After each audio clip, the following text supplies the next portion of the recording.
Alright everyone, welcome to today's charting session. Sa mga hindi pa po nakakaalam, what we do here is we typically look at either yung mga trending names, and by that I mean yung mga pangalan na maaaring malaki yung ginalaw, whether to the upside or to the downside, or perhaps malaki yung value traded, or generally speaking, mas minamatahan lang po ng mga tao.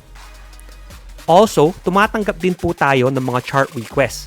So kung meron po kayong mga requests, please feel free to let me know in the comment section below. Please be aware that our daily charting session for today, I had to record it while the market was still ongoing, no? Hindi kasi ako available later when the market closes, but I wanted to make sure na makapag-release tayo ng daily charting session today. So gumawa na lang ako ng parang compromise and I tried to record it as close as possible bago ako kailangan umalis. Okay? So let's start off with PXP. PXP, we tried to move up. Tapos ang nangyari was nag-try tayong basagin tong 6.7 na level. We were barely successful pero madali ring nakain pabalik. 'Di ba? We had one candle that really closed above it, pero after that we gapped down. Tapos price broke beneath yung support natin nun at 6 pesos and then continued lower. Almost tagging yung support level at 4.83. After natin bumalik doon, nag-bounce tayo, price moved higher, came back to our area of previous support, now turned resistance. Kita nyo naman bakit siya important, di ba? It's the low here, high here, low here, low here, low here, low here, and so on, no? Tapos, psychological number pa, 6 pesos. So, price came back, almost tag 6, hindi kinaya, then we're starting to roll over again. Kung napapansin nyo, meron tayong parang maliit na swing low dito that price is currently below at. If we close beneath this area, go lower, pwede natin siyang i-test underneath, kung mag-hold, then roll over. Kung ganun nga yung mangyari, then baka balikan na natin all together tong 4.83. Okay? So yun yung tinitingnan natin na bearish scenario. Kung mabasag yung 4.83, then we likely dig deeper. Okay? Continuing yung bagong 52-week low, and then we need to reassess again from there what we can or cannot do. Ang bullish scenario naman natin is if price can retake tong 6 pesos na area, then we might come back to trade within this range between 6 pesos to 6.7. Bakit 6.7? Kasi I basically looked at the chart all the way, 'di ba?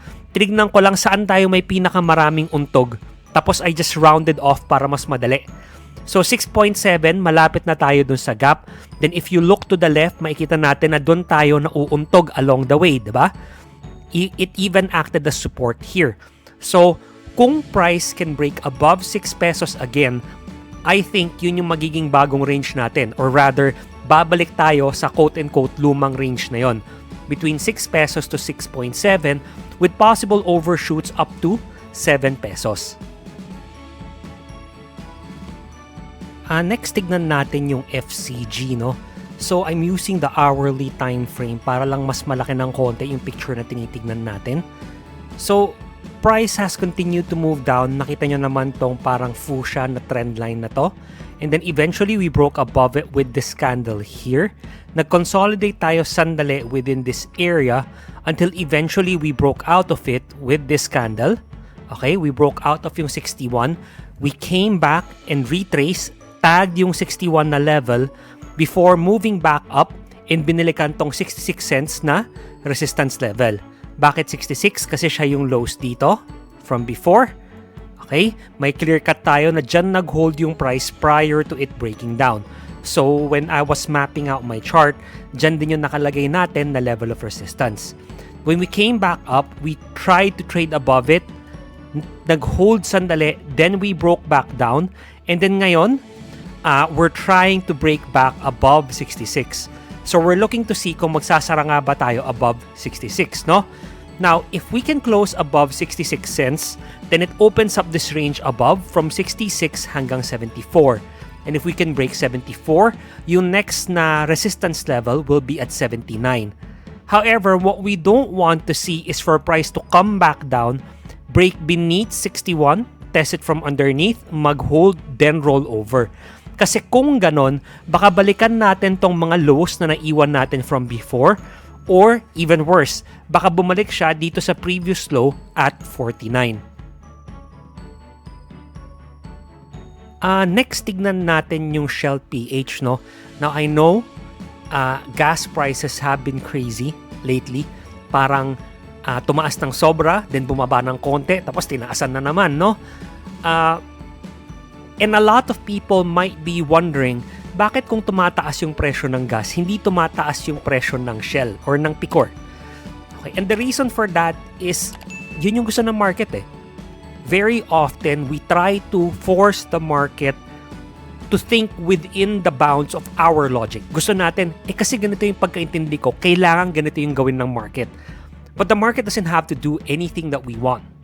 Diba? It will do what it wants regardless of kung ano man yung logic or regardless kung ano man yung reasoning na meron tayo in our heads or pinapaniwalaan natin, no? So, dito sa Shell, nakikita natin price drove higher, came back, tag 21, tapos bumaksak ng mabilis. After natin bumaksak ng mabilis, nag-hold tong support na to. We tried briefly to trade beneath it. Nag-hold above itong 17.5. Tried again in this candle. Nag-hold ulit tong 17.5. Then we pushed higher and then bumalik tayo sa range na to between 18 pesos to 18.84. Bakit 18 to 18.84? We have an inflection point here. And then this area, yung 18.84, acted as support numerous times before, no? Even acted as resistance somewhat. Again, always think in terms of areas. So, when price came back, nag-bounce tayo, nag-form tayo ng double bottom, doon tayo unang tumama.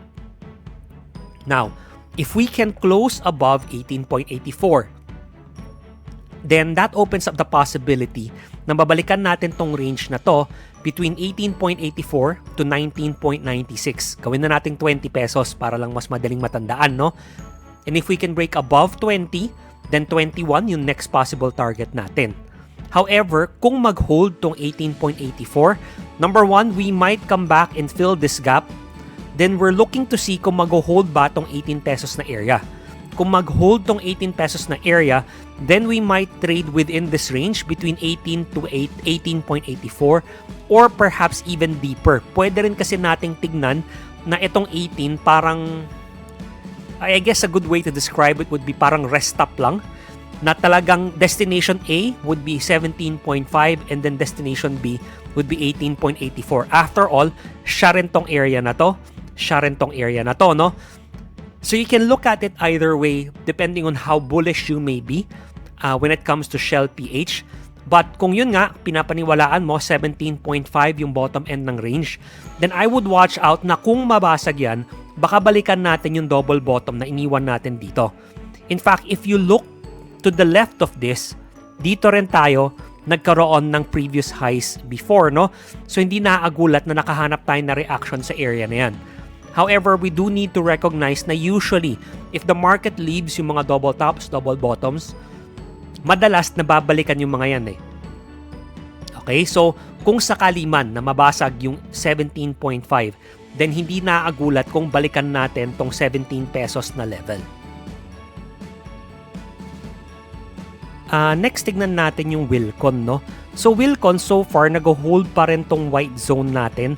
Pero it's not looking so good, no? Kumbaga, dahan-dahan na siyang kinakain.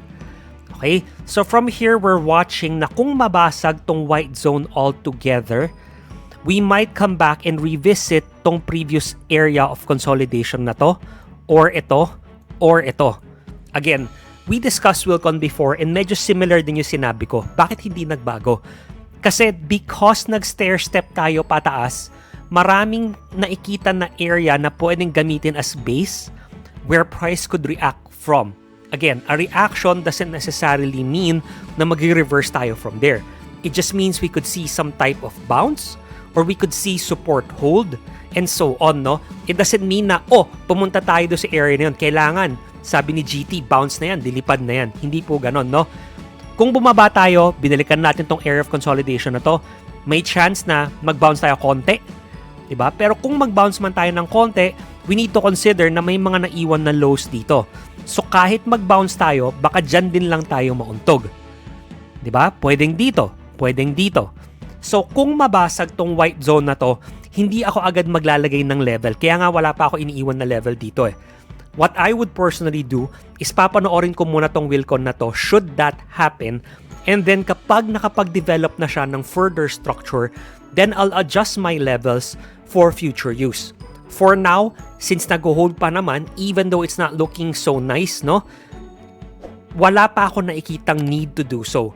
Dahil nga mahirap i-anticipate where price could really react from given the fact na nag-stair step nga tayong mataas and maganda yung pagkaangat niya nung umabot tayo ng 40 pesos. And then finally, tignan po natin yung nickel, no? So itong nickel, obviously everyone was excited and aware nung nag-run up tayo. Nagkaroon tayo ng pullback where, as we discussed, nakain yung a big chunk of the move higher. Okay? Konti na lang actually, kung nabalikan niya tong 6.5, more or less nakain na lahat yun eh. So we were very, very close dun sa point na nakain yung entire move. Okay? We came back, retraced. Tapos, nung bumalik tayo dito sa support natin, around 7.12, we bounced higher. Binalikan natin yung high end nung range at 7.83. Pulled back again. Then, we gapped up sa candle na to. After we gapped up, nauntog tayo sa resistance level natin at 8.25.